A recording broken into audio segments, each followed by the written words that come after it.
ओम शांति। आज बाबा समझा रहे हैं कि पुरुषार्थ के लिए बाबा कहते हैं कि जो भी पढ़ाई पढ़ रहे हो, बाबा हमें रोज नई नई पॉइंट समझाते हैं। एक ही बात को कई तरह से समझाते हैं। तो बाबा ने कहा फिर पढ़ाई पर चिंतन मनन करना चाहिए। कोई भी एक पॉइंट लेकर उस पर मनन चिंतन करो, उसके लिए एकांत में जाओ। तो ऐसे करके अपने पुरुषार्थ को बढ़ाओ।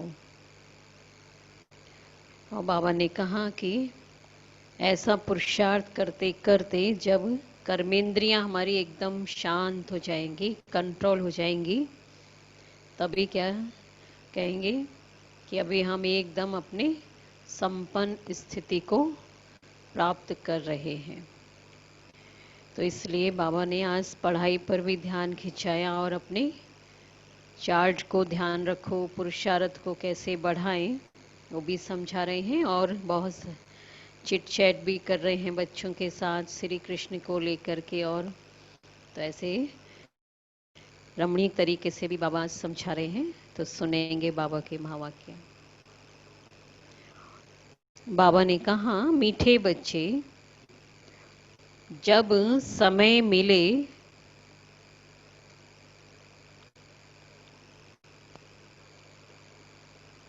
तो एकांत में बैठ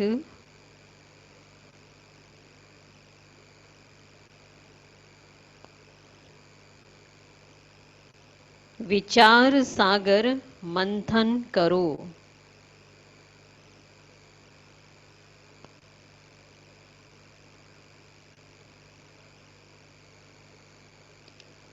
जो पॉइंट्स सुनते हो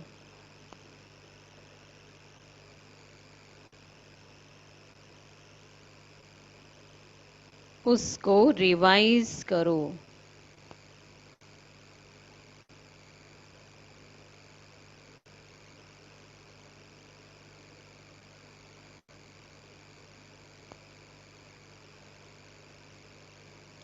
प्रश्न है, तुम्हारी याद की यात्रा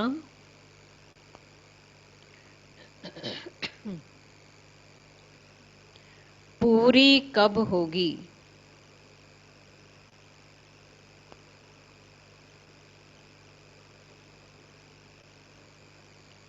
तुम्हारी याद की यात्रा पूरी कब होगी?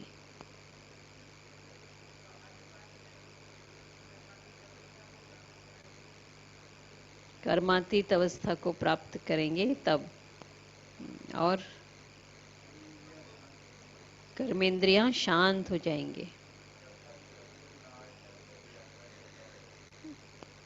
सत्युग जब तक आए तब तक। उत्तर है, जब तुम्हारी कोई भी कर्मेंद्रियां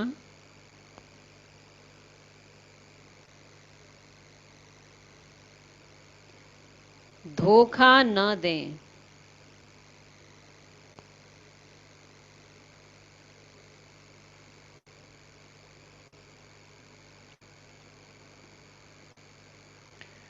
कर्मातीत अवस्था हो जाए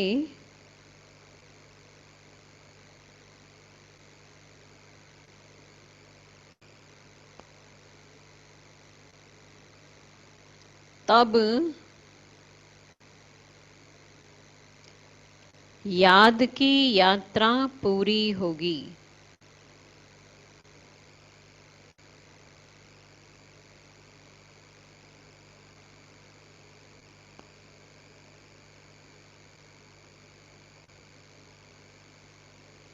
अभी तुमको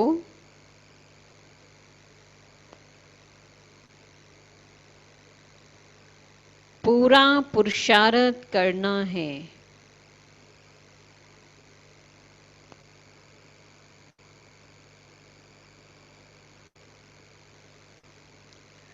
ना उम्मीद नहीं बनना है।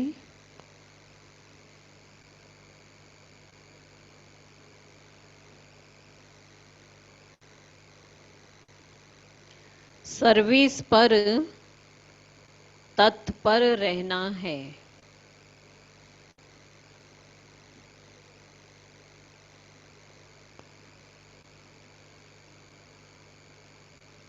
ओम शांति।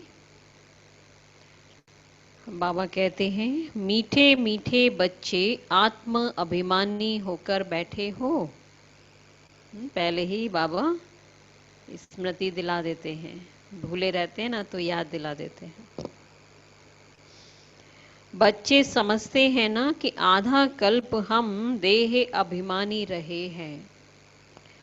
अब देही अभिमानी हो रहने के लिए मेहनत करनी पड़ती है। बाप आकर समझाते हैं, अपने को आत्मा समझकर बैठो, तब ही बाप याद आएगा, नहीं तो भूल जाएंगे।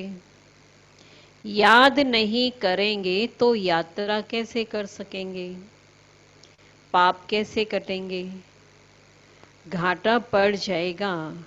यह तो घड़ी घड़ी याद करो। क्या याद करो घड़ी घड़ी? हम आत्मा हैं, और जब आत्मा को याद कर लेंगे तो घर भी याद आएगा, बाबा भी याद आएगा, वर्षा भी याद आएगा। यही है मुख्य बात। बाकी तो बाप अनेक प्रकार की युक्तियां बतलाते हैं। रॉन्ग क्या है, राइट क्या है, वह भी समझाया है। बाप तो ज्ञान का सागर है, भक्ति को भी जानते हैं। बच्चों को भक्ति में क्या क्या करना पड़ता है समझाते हैं ना, कि यह यज्ञ तप आदि करना, यह सब है भक्ति मार्ग। भले बाप की महिमा करते हैं, परंतु वहाँ कैसे उल्टी महिमा है, क्योंकि वहाँ एक्यूरेट बाप को जानते नहीं हैं। वास्तव में कृष्ण की महिमा भी पूरी नहीं जानते हैं। कृष्ण के बारे में भी जो भी कहते हैं ना, वो भी कोई यथार्थ नहीं है। हर एक बात को समझना चाहिए ना। जैसे कृष्ण को बैकुंठ नाथ कहा जाता है। अच्छा, बाबा पूछते हैं, कृष्ण को त्रिलोकी नाथ कहा जा सकता है? भक्ति में तो बोलते हैं ना त्रिलोकी नाथ, वैकुंठ नाथ। तो कहा जा सकता है क्या त्रिलोकी नाथ? गाया जाता है ना कि त्रिलोकी नाथ है। अब त्रिलोकी के नाथ अर्थात 3 लोक, मूल वतन, सूक्ष्म वतन, स्थूल वतन, तो इन तीनों के नाथ हैं क्या वो? श्री कृष्ण। तो बाबा कह रहे हैं, तो तुम बच्चों को समझाया जाता है, तुम ब्रह्मांड के भी मालिक हो, समझाया जाता है, अभी समझ मिलती है। बाकी कृष्ण ऐसे समझते होंगे कि हम ब्रह्मांड के मालिक हैं कृष्ण जब होंगे समझेंगे क्या? है नहीं, वे तो वैकुंठ में थे। वैकुंठ कहा जाता है स्वर्ग, नई दुनिया को। तो वास्तव में त्रिलोकी नाथ कोई भी है नहीं। शिव बाबा को कहेंगे त्रिलोकी नाथ? है क्या त्रिलोकी नाथ शिव बाबा? श्री कृष्ण तो नहीं है, चलो शिव बाबा है, वो भी नहीं है, कोई नहीं है त्रिलोकी नाथ, है ना। बाबा ने ये बताया हुआ है, सूक्ष्म वतन तो कोई है ही नहीं, वो तो केवल साक्षात्कार के लिए है। सूक्ष्म वतन का तो कोई नाथ बनता ही नहीं है। और बाकी फिर रहा परम धाम, मूल वतन, और फिर ये स्थूल वतन। शिव बाबा तो स्थूल वतन का भी नाथ नहीं बनते। बाबा समझा रहे हैं, इसलिए कोई भी वास्तव में त्रिलोकीनाथ नहीं है। बाप तो राइट बात समझाते हैं। 3 लोक तो हैं, ब्रह्मांड का मालिक शिव बाबा भी है, तुम भी हो। बाकी सूक्ष्म वतन की तो बात ही नहीं है। स्थूल वतन में भी वह मालिक नहीं है। शिव बाबा तो मालिक नहीं है, ना स्वर्ग का ना नरक का मालिक है। कृष्ण है स्वर्ग का मालिक। तो इसलिए बाबा कहते ना, तुम बच्चे मेरे से भी ऊंचे हो, क्योंकि तुम डबल मालिक बनते हो, स्वर्ग के भी मालिक और ब्रह्मांड के भी मालिक हो। और शिव बाबा कहते हैं कि मैं तो स्वर्ग का मालिक नहीं बनता हूँ न, तो कृष्ण है स्वर्ग का मालिक और नरक का मालिक है रावण। इनको रावण राज्य, आसुरी राज्य कहा जाता है। मनुष्य कहते भी हैं परंतु समझते नहीं हैं। तुम बच्चों को बाप बैठ समझाते हैं, रावण को 10 शीश देते हैं। तो 5 विकार स्त्री के, 5 विकार पुरुष के। अब 5 विकार तो सबके लिए ही है ना, तो सभी हैं रावण राज्य में। अभी तुम श्रेष्ठाचारी बन रहे हो। बाप आकर क्या कर रहे हैं? श्रेष्ठाचारी दुनिया बनाते हैं। एकांत में बैठने से ऐसे ऐसे विचार सागर मंथन चलेगा। उस पढ़ाई के लिए भी स्टूडेंट एकांत में किताब ले जाकर पढ़ते हैं ना, एकांत में पढ़ाई अच्छी होती है ना। तुमको किताब तो पढ़ने की दरकार नहीं है, तो क्या करना है? एकांत में बैठ के पॉइंट्स को चिंतन मनन करना है। तुम जो पॉइंट्स नोट करते हो उसको फिर रिवाइज करना चाहिए। यह बड़ी गुह्य बातें हैं समझने की। बाप कहते हैं ना, आज तुमको गुह्य से गुह्य नई नई पॉइंट्स सुनाता हूं। पारसपुरी के मालिक तो लक्ष्मी नारायण हैं। ऐसे भी नहीं कहेंगे कि विष्णु हैं, है ना, विष्णु तो कोई है नहीं। विष्णु को भी समझते नहीं हैं कि यही लक्ष्मी नारायण हैं। अभी तुम शॉर्ट में एम ऑब्जेक्ट समझाते हो। ब्रह्मा सरस्वती कोई आपस में मेल फीमेल नहीं है। यह तो प्रजापिता ब्रह्मा है ना। प्रजापिता ब्रह्मा को ग्रेट ग्रेट ग्रैंड फादर कह सकते हैं। शिव बाबा को सिर्फ बाबा ही कहेंगे, फादर कहेंगे, और बाकी सब हैं ब्रदर्स। इतने सब ब्रह्मा के बच्चे हैं। सबको मालूम है ना कि हम भगवान के बच्चे ब्रदर्स हो गए। एक पिता के बच्चे हम आपस में भाई भाई हैं। परंतु वह है निराकारी दुनिया में। निराकारी दुनिया में ही हम निराकारी स्वरूप में हैं, तब भाई भाई कहेंगे, तब भाई भाई होते हैं। अभी तुम ब्राह्मण बने हो, शरीरधारी हो, तो अभी क्या हो जाते हैं? भाई बहन। नई दुनिया सतयुग को कहा जाता है। इनका नाम फिर पुरुषोत्तम संगम युग रखा है। सतयुग में होते ही हैं पुरुषोत्तम। ये बड़ी वंडरफुल बातें हैं।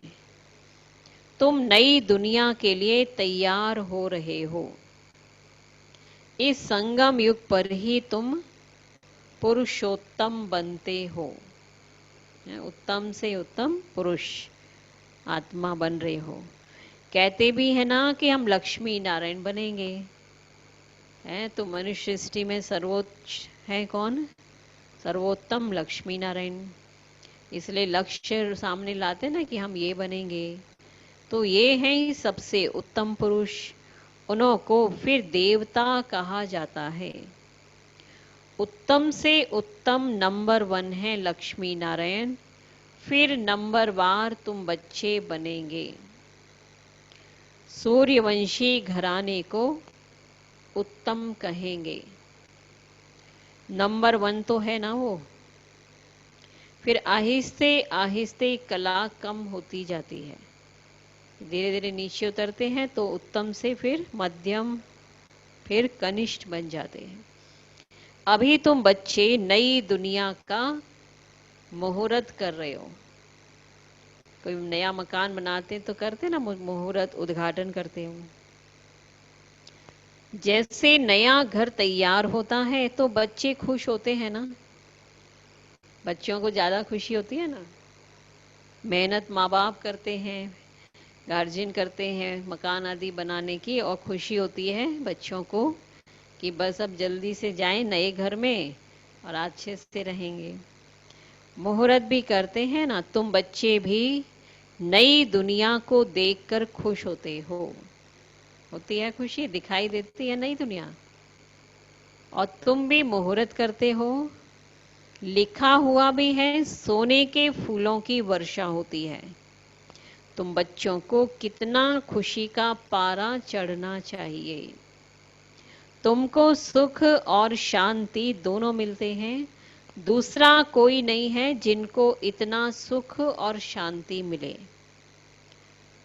दूसरे धर्म आते हैं तो द्वैत हो जाता है, फिर भी उनको सुख शांति मिलेगी लेकिन उतना नहीं, क्योंकि फिर द्वैत हो गए, दो mateं हो गई, दो से फिर अनेक mateं हो जाती हैं।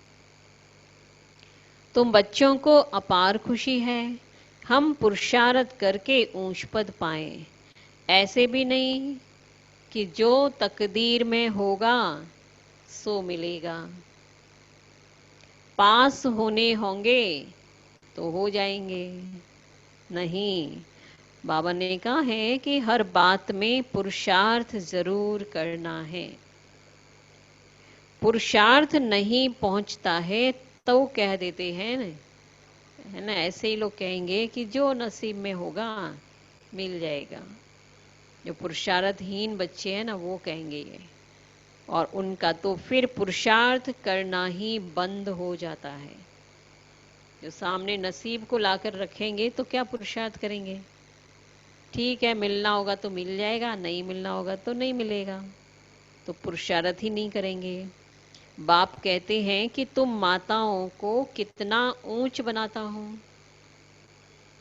फीमेल का मान सब जगह है, बाबा ने मान दिया ना, ऊंच बनाया, तब से सब जगह फीमेल को मान मिलने लगा है। विलायत में भी मान है। यहाँ बच्ची पैदा होती है तो उल्टा मंझा मतलब उल्टी चारपाई कर देते हैं। पहले ऐसे शायद करते थे, अभी थोड़ी करते होंगे। हैं? दुनिया बिल्कुल ही डर्टी है। मतलब कईयों के होता है ना, लड़की पैदा हुई तो इतनी खुशी नहीं होगी। तो ये है, बाबा कहते क्या क्या दुनिया में हो रहा है सो देखो। इस समय तुम बच्चे जानते हो भारत क्या था और अभी क्या है। मनुष्य भूल गए हैं, सिर्फ शांति शांति मांगते रहते हैं, विश्व में शांति चाहते हैं। तुम यह लक्ष्मी नारायण का चित्र दिखाओ कि इनका राज्य था तब पवित्रता सुख शांति थी सब। तुमको ऐसा राज्य चाहिए ना। मूल वतन में तो विश्व की शांति नहीं कहेंगे, विश्व में शांति तो यहां ही होगी ना। और देवताओं का जब राज्य था तब सारे विश्व में शांति थी, अभी तो हो भी नहीं सकती है। और सारे विश्व में शांति के लिए एक मत चाहिए, जहाँ भिन्न मतें हैं वहां शांति कैसे होगी। इसलिए बाबा कहते लक्ष्मी नारायण के चित्र पे समझा सकते हो कि यहाँ था एक मत, एक राज्य, एक भाषा, तब विश्व में शांति थी उस समय। और मूल वतन तो है आत्माओं की दुनिया। मनुष्य तो यह भी नहीं जानते कि आत्माओं की दुनिया होती है। बाप कहते हैं कि हम तुमको कितना ऊंच पुरुषोत्तम बनाता हूं। यह समझने की बात है, ऐसे नहीं रड़ियां मारेंगे कि भगवान आया है तो कोई मानेगा नहीं। मतलब आप ढिंडोरा पीटो, कल भी बोला ना, लेके ढोल और खूब निकलो कि भगवान आया है, कोई नहीं मानेगा। तो क्या करो, कैसे मानेंगे हैं? हाँ, भगवान आया है तो भगवान आकर क्या कर रहा है वो लोग प्रैक्टिकल देखना चाहेंगे। तो हमें देखेंगे तब कहेंगे हाँ वास्तव में मान सकते हैं भगवान ही इनको पढ़ा रहे हैं। बाकी ऐसे नहीं कि खाली बोलते रहो कि भगवान आया है भगवान आया है, और ही गाली खाएंगे और खिलाएंगे भी, बदनामी करेंगे, कहेंगे बी के अपने बाबा को ही भगवान कहती है ना। इनको ही सोचेंगे ना कि ये तो इन बाबा को भगवान कहते हैं। बाबा ने कहा ऐसे सर्विस नहीं होती है।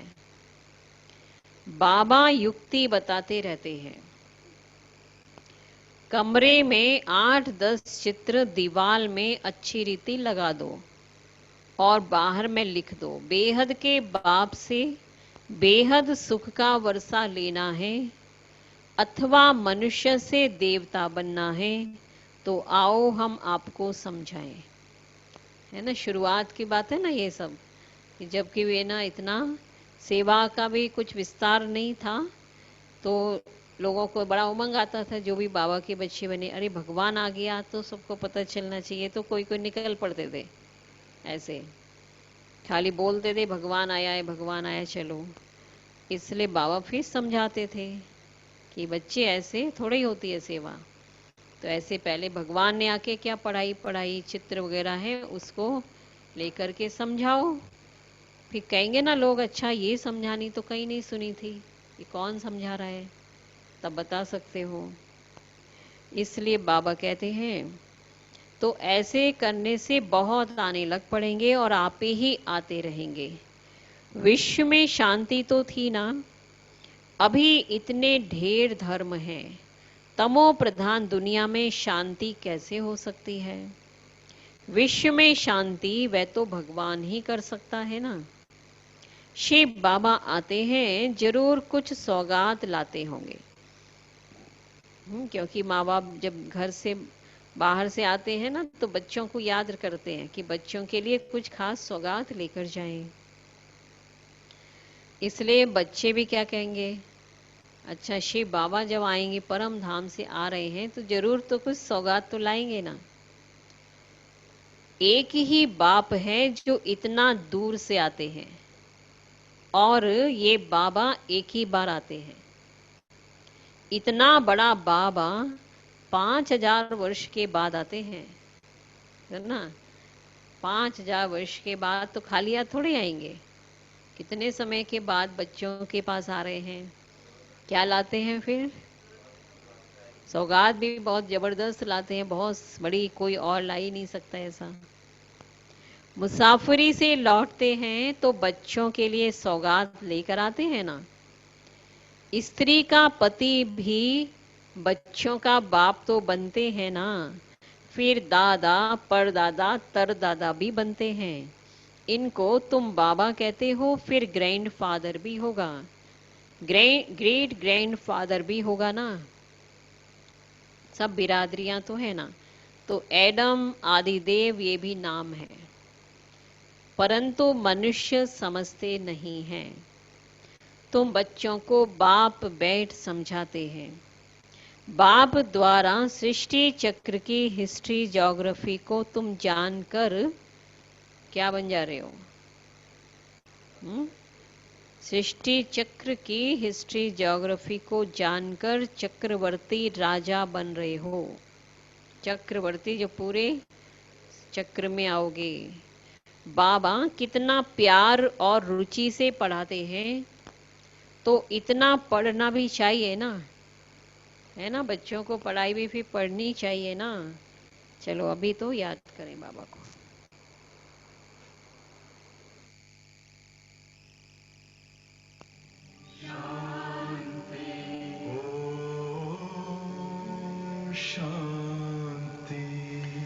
बाबा ने कहा सवेरे का टाइम तो सब फ्री होते हैं ना, पढ़ाई के ऊपर समझा रहे ना कि बाबा जो इतना दूर से आते हैं और फिर इतनी प्यार से बच्चों को पढ़ाते हैं, तो बच्चों को भी इतना पढ़ना चाहिए ना।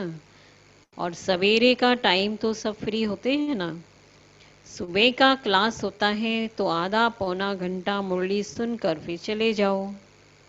इसलिए सुबह का टाइम बाबा ने मुकर्रर किया हुआ है। याद तो कहाँ भी रहते कर सकते हो। इतवार का दिन तो छुट्टी है, रविवार के दिन तो छुट्टी होती है, तो सवेरे 2-3 घंटा बैठ जाओ, है ना। उस छुट्टी के दिन में खास अपने लिए टाइम निकालो। दिन की कमाई को मेकअप कर लो, पूरी झोली भर लो। टाइम तो मिलता है ना। माया के तूफान आने से याद नहीं कर सकते हैं, इसलिए माया के तूफान आए उससे पहले ही अपनी झोलियां भर लो। सोचेंगे बाद में कर लेंगे, जब कोई मुसीबत प्रॉब्लम आएगी तब देखेंगे, तब नहीं कर सकते हैं। अभी तो जो आई गई है प्रॉब्लम, बाबा बिल्कुल सहज समझाते हैं। भक्ति मार्ग में कितने सत्संगों में जाते हैं, कृष्ण के मंदिर में, फिर श्रीनाथ के मंदिर में, फिर और किसके मंदिर में जाएंगे, नहीं कहाँ कहाँ जाते हैं, इधर चलो उधर चलो। यात्रा में भी कितने व्यभिचारी बनते हैं, इतनी तकलीफ भी लेते हैं, फायदा कुछ भी नहीं होता। ड्रामा में यह भी नोंद है, फिर भी ऐसा ही होगा। तुम्हारी आत्मा में पार्ट भरा हुआ है। सतयुग त्रेता में जो पार्ट कल्प पहले बजाया है वही बजाएंगे। मोटी बुद्धि यह भी नहीं समझते हैं, और जो महीन बुद्धि है वही अच्छी रीति समझकर समझा सकते हैं। उन्हें अंदर भासना आती है कि ये अनादि नाटक बना हुआ है। दुनिया में कोई नहीं समझते हैं कि यह बेहद का नाटक है, मतलब इसको नाटक के रूप में कोई नहीं सोचता है, बस चल रहा है। चिंतन ही नहीं चलता है ना लोगों का इस सृष्टि के बारे में, चक्र के बारे में। फिर बाबा कहते हैं कोई तो समझते नहीं है। इसको समझने में भी टाइम लगता है। हर एक बात डिटेल में समझा कर फिर कहा जाता है, क्या बात तो डिटेल समझाते ना, ज्ञान थोड़ा विस्तार से बाबा समझाते हैं, फिर पॉइंट पर ले आते हैं। तो बात डिटेल में समझा के फिर कहते हैं कि मुख्य तो है याद की यात्रा। सेकंड में जीवन मुक्ति भी गाया हुआ है ना, और फिर यह भी गायन है कि ज्ञान का सागर है, सारा सागर स्याही बनाओ, जंगल को कलम बनाओ, धरती को कागज बनाओ, तो भी ज्ञान का अंत नहीं हो सकता। शुरू से लेकर तुम कितना लिखते आए हो, ढेर कागज हो जाएं, तुमको कोई धक्का भी नहीं खाना है। मुख्य है ही बात अलिफ की। अलिफ को याद करना है, माना बाप को याद करना है। यहाँ भी तुम आते हो शिव बाबा के पास, शिव बाबा इनमें प्रवेश कर तुमको कितना प्यार से पढ़ाते हैं। कोई भी बड़ाई नहीं है, अपनी बड़ाई नहीं करते हैं। बाप कहते हैं मैं तो आता हूं पुराने शरीर में। कैसे साधारण रीति शिव बाबा आकर पढ़ाते हैं, कोई अहंकार नहीं। बाप कहते हैं तुम मुझे कहते ही हो कि बाबा पतित दुनिया, पतित शरीर में आओ, आकर हमको शिक्षा दो। सत्युग में तो नहीं बुलाते हो, हैं उलाहना सुनो बाबा का कि सत्य में तो कभी नहीं बुलाया कि आकर हीरे जवारातों के महल में बैठो, हैं भोजन आदि पाओ, 56 प्रकार के भोजन पाओ। कभी बुलाया? नहीं बुलाया। शिव बाबा भोजन तो पाते ही नहीं है। आगे बुलाते थे कि आकर भोजन खाओ, 36 प्रकार का भोजन खिलाते थे। शुरू में भोग लगता था ना, तो बाबा कहते हैं ऐसे खिलाते थे, ये फिर भी होगा। यह भी चरित्र ही कहें। कृष्ण के चरित्र क्या हैं? वह तो सतयुग का प्रिंस है, उनको पतित पावन नहीं कहा जाता। सतयुग में यह विश्व के मालिक कैसे बने हैं, यह भी अभी तुम जानते हो। मनुष्य तो बिल्कुल घोर अंधियारे में है और अभी तुम घोर रोशनी में हो। बाप आकर रात को दिन बना देते हैं। आधा कल्प तुम राज्य करते हो तो कितनी खुशी होनी चाहिए। तुम्हारी याद की यात्रा पूरी तब होगी जब कर्मेंद्रियां तुम्हारी कोई भी धोखा न दें। तब तो पूरी हो जाएगी ना, क्योंकि फिर तो सत्युग आ ही जाएगा और वहां कोई ऐसा याद की यात्रा करनी नहीं है। कर्मातीत अवस्था हो जाए तब याद की यात्रा पूरी होगी। अभी पूरी नहीं हुई है। अभी तुमको पूरा पुरुषार्थ करना है और ना उम्मीद नहीं बनना है। सर्विस और सर्विस। बाप भी आकर बूढ़े तन से सर्विस कर रहे हैं ना। बाप करन करावन हार है। बच्चों के लिए कितना फिक्र रहता है कि ये बनाना है, ऐसा मकान बनाने हैं। जैसे लौकिक बाप को हद के ख्यालात रहते हैं, वैसे ही पारलौकिक बाप को बेहद का ख्याल रहता है। तो सारे बच्चों के लिए सोचते हैं ना, और वो तो और दूर तक सोच रहे थे बाबा साकार में थे तब से, कि और आएंगे बच्चे, विदेशों से आएंगे, फिर इतने ढेर होंगे, उनके लिए ऐसा बनाओ। तो इतना दूरअंदेशी बुद्धि रखते हुए बाबा बच्चों के लिए मकान आदि बनवा रहे हैं, बनवाते हैं। तो बच्चों को ही सर्विस करनी है। दिन प्रतिदिन बहुत सहज होता जाता है। सर्विस भी सहज होती जा रही है ना। जैसे शुरू में तो बहुत मेहनत थी, सुनना नहीं चाहते थे, गालियां खानी पड़ती थी। अभी तो सहज हो रहा है, और भी सहज हो गया। अभी तो जितना विनाश के नजदीक आते जाएंगे उतना ताकत आती जाएगी। गाया हुआ भी है ना कि भीष्म पितामह आदि को पिछाड़ी में तीर लगे, है ना। युद्ध में दिखाते हैं ना, बड़े बड़े महारथी जो भीष्म पितामह हुए, गुरु द्रोणाचार्य आदि, जो भी लास्ट में उनको तीर लगते हैं। तो लास्ट में मतलब ऐसे ऐसे भी जो हैं विद्वान, पंडित, आचार्य, साधु, संत, महात्माएं, ब्रह्मचारी, ये सब लास्ट तक मानेंगे। शुरू में तो थोड़े थोड़े जो हैं, वो जो गरीब बच्चे हैं, साधारण हैं, वो मान गए, बाबा को झट पहचान गए। लेकिन जो थोड़े अपने आप को समझते थे तो वो लोग लास्ट में मानने हैं। अभी तीर लग जाए तो बहुत हंगामा हो जाए, उस समय की बात है ये। इतनी भीड़ हो जाए जो बात मत पूछो। कहते हैं ना, माथा खुजलाने की भी फुर्सत नहीं मिलती। ऐसे कोई है नहीं, परंतु भीड़ हो जाती है ना तो फिर ऐसे कहा जाता है। कभी दुकानों में भी बहुत भीड़ हो जाए ना तो कहते हैं ना, कोई कहेगा सांस लेने की फुर्सत नहीं है, तो कोई माथा खुजाने की फुर्सत नहीं है, कोई कहेगा मरने की भी फुर्सत नहीं। ऐसे ये बोलने में आती है बातें। तो मतलब बाबा कह रहे हैं, तो जब इन्हों को तीर लग जाए तो फिर तुम्हारा प्रभाव निकलेगा, है ना। साधु संत आदि वो भी जब समझ जाएं, और जो कि अभी तो समझ गए हैं, तो बाबा कहते हैं ना, तब तुम्हारा प्रभाव निकलेगा। सभी बच्चों को बाप का परिचय मिलना तो है ना। तुम 3 पैर पृथ्वी में भी यह अविनाशी हॉस्पिटल और गॉडली यूनिवर्सिटी खोल सकते हो।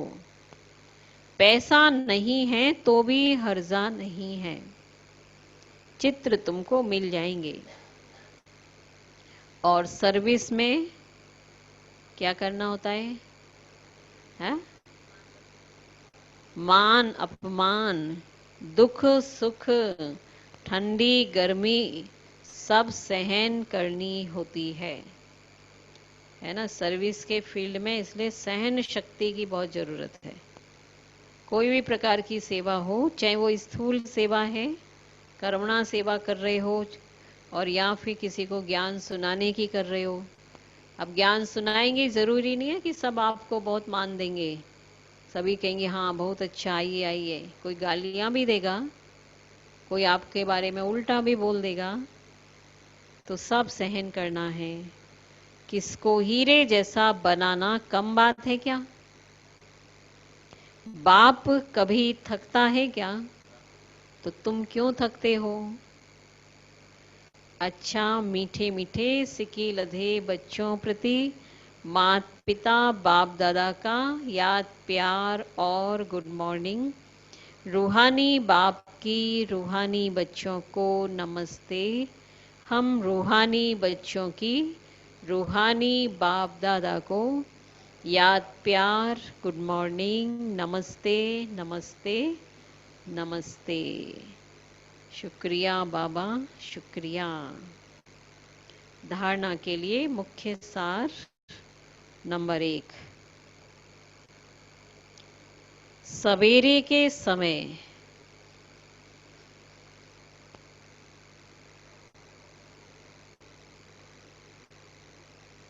आधा पौना घंटा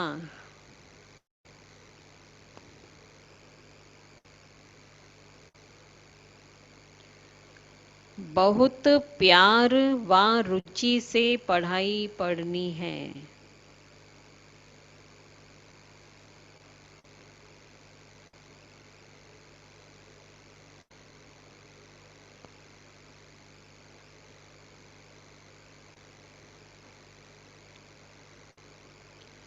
बाप की याद में रहना है।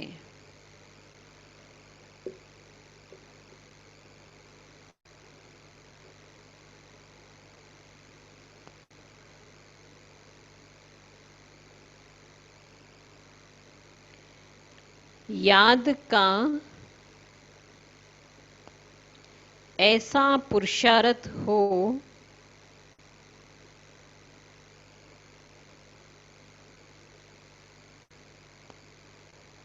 जो सब कर्मेंद्रियां वश में हो जाएं।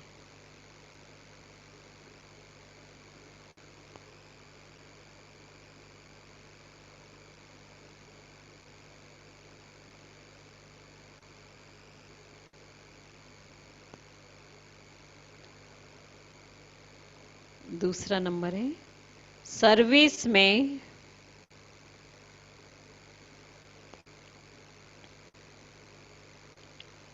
दुख सुख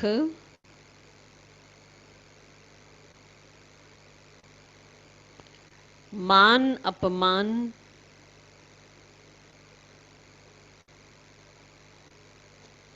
गर्मी ठंडी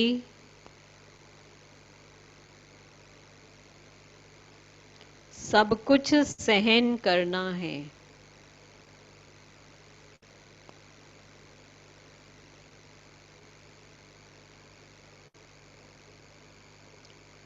कभी भी सर्विस में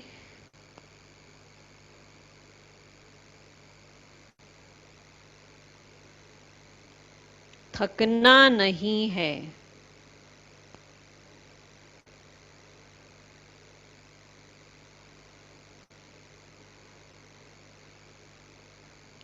तीन पैर पृथ्वी में भी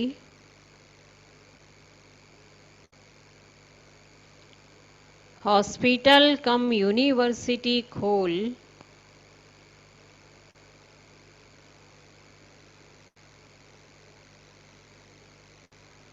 हीरे जैसा बनाने की सेवा करनी है।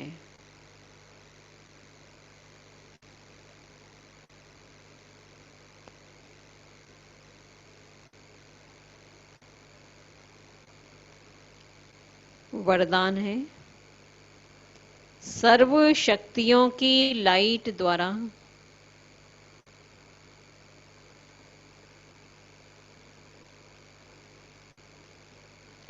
आत्माओं को रास्ता दिखाने वाले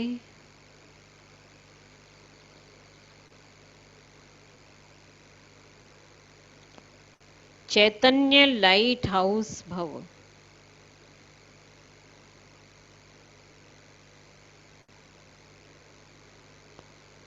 सर्व शक्तियों की लाइट द्वारा आत्माओं को रास्ता दिखाने वाले चैतन्य लाइट हाउस भव। इसका विस्तार है, यदि सदा इस स्मृति में रहो कि मैं आत्मा विश्व कल्याण की सेवा के लिए परम धाम से अवतरित हुई हूँ, तो जो भी संकल्प करेंगे, बोलेंगे, उसमें विश्व कल्याण समाया हुआ होगा। और यही स्मृति लाइट हाउस का कार्य करेगी। जैसे उस लाइट हाउस से एक रंग की लाइट निकलती है, ऐसे आप चैतन्य लाइट हाउस द्वारा सर्व शक्तियों की लाइट आत्माओं को हर कदम में रास्ता दिखाने का कार्य करती रहेगी। ठीक है, तो ऐसा अब अनुभव करना है। सर्व शक्तियों की लाइट किरणें बाबा से लेनी है और अन्य आत्माओं तक पहुंचानी है। और स्लोगन है, स्नेह और सहयोग के साथ शक्ति रूप बनो,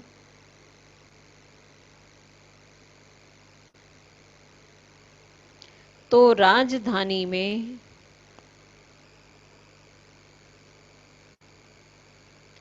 नंबर आगे मिल जाएगा।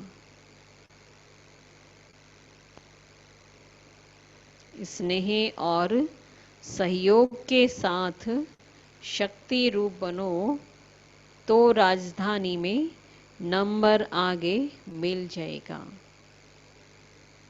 ओम शांति।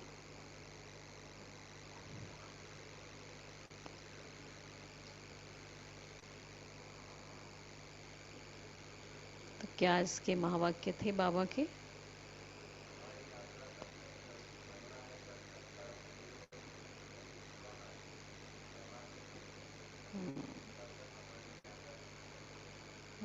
यात्रा कब तक चलेगी? जब तक कि कर्मेंद्रियां पूरी तरह शांत नहीं हो जाए, वश में न हो जाए, तब तक चलना है।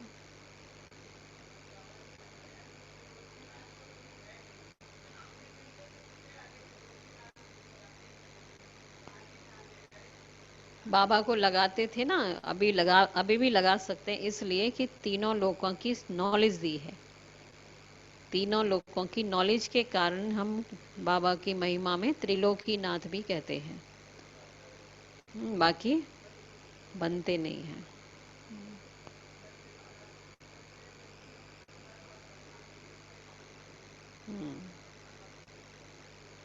हाँ।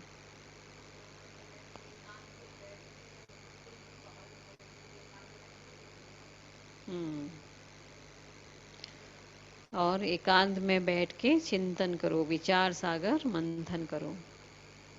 तो आज जरूर ऐसा करना है ना। बाबा ने जो जो बताया, त्रिलोकीनाथ पे बताया, यात्रा के बारे में बताया, कर्मेंद्रिय हमारी कब शांत शीतल कितनी हुई हैं, कितना और अभी करना है, वो सब एकांत में बैठ के अपने आप को चेक करना है और मनन चिंतन करना है।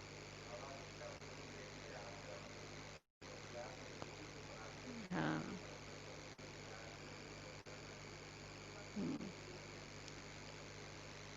और क्या सुनाया है?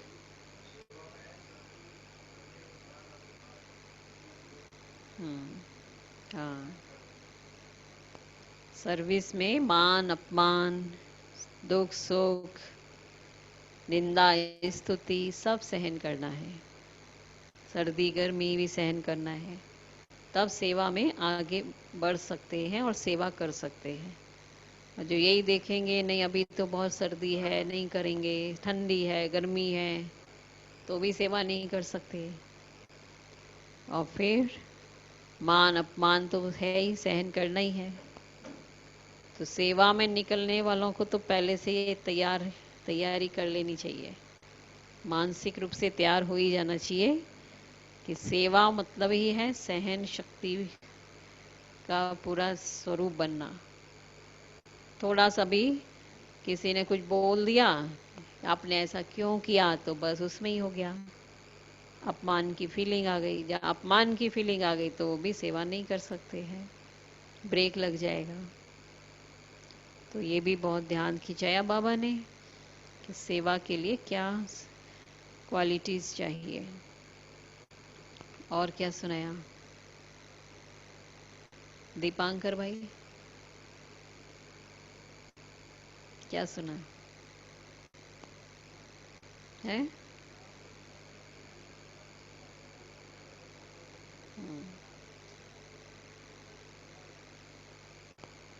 कभी भी पुरुषार्थ में नाउम्मीद नहीं होना है, हमसे तो होगा नहीं, बहुत मुश्किल है, बहुत लंबी है यात्रा, या बहुत ऊंचा मंजिल है, कहाँ पहुंच पाएंगे हम।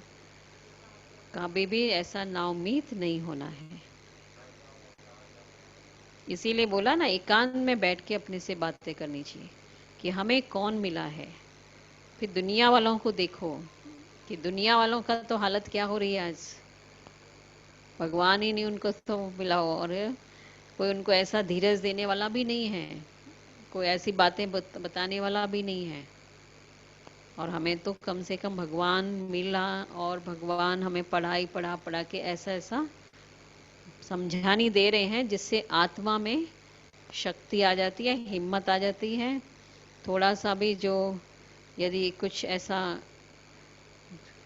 संकल्प में आ जाता था, होपलेस हो जाते थे, तो बाबा के महावाक्य सुन के फिर से क्या हो जाता है, जागृति आ जाती है कि अच्छा हाँ कर सकते हैं। अच्छा भी। और कौन सुनाएंगे भाई बहने, बताओ। अरुणा बहन, हाँ ओम जी। शांति, सुनाइए। बाबा ने आज बताया कि स्नेह और सहयोग के साथ शक्ति रूपी बनो तो राजधानी में आगे नंबर आ जाएगा।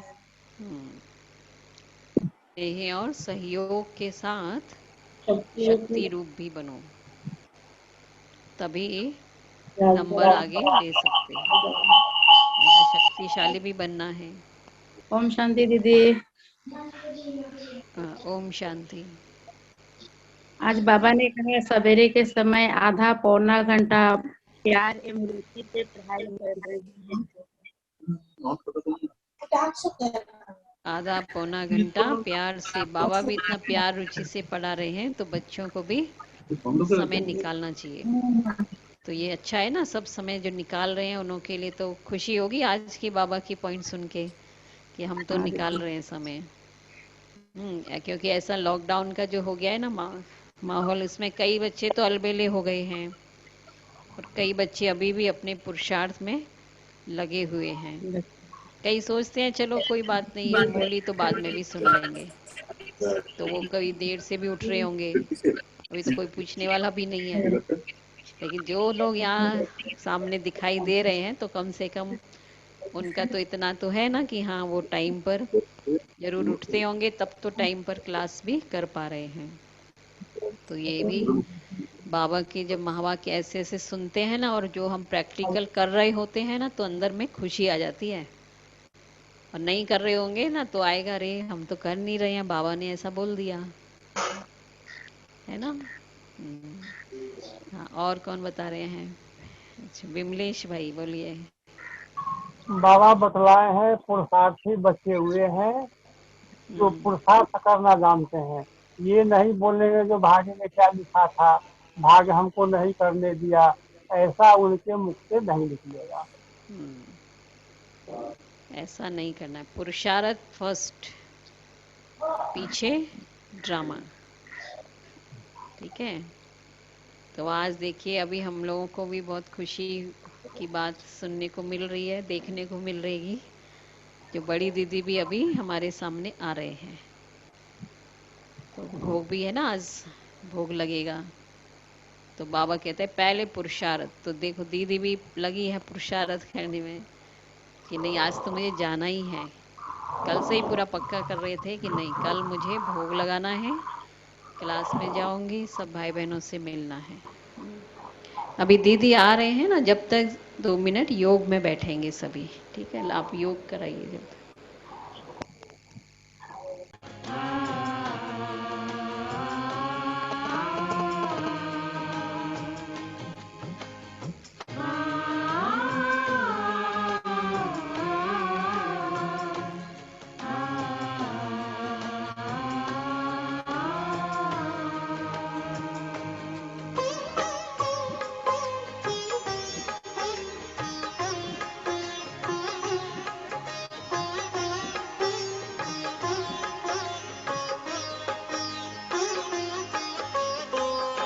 मन पंछी तू उड़ जा वतन में, रुत है ये प्रभु मिलने की।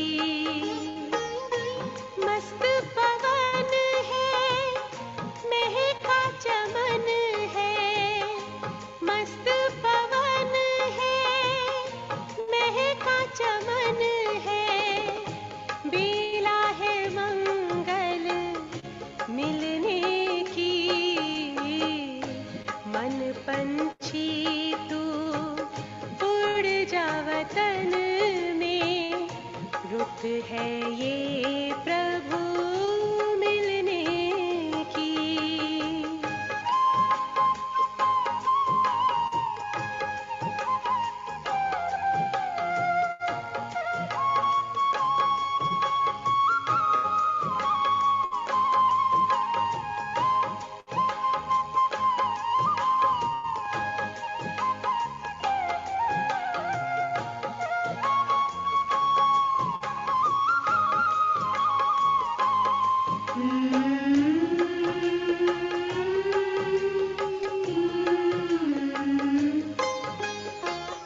बादल की छाँव से, तारों के गाँव से, पार चला जा जग की हवाओं से, पार चला जा जग की हवाओं से, छोड़ के पीछे नील गगन को, ये घड़ी है प्रभु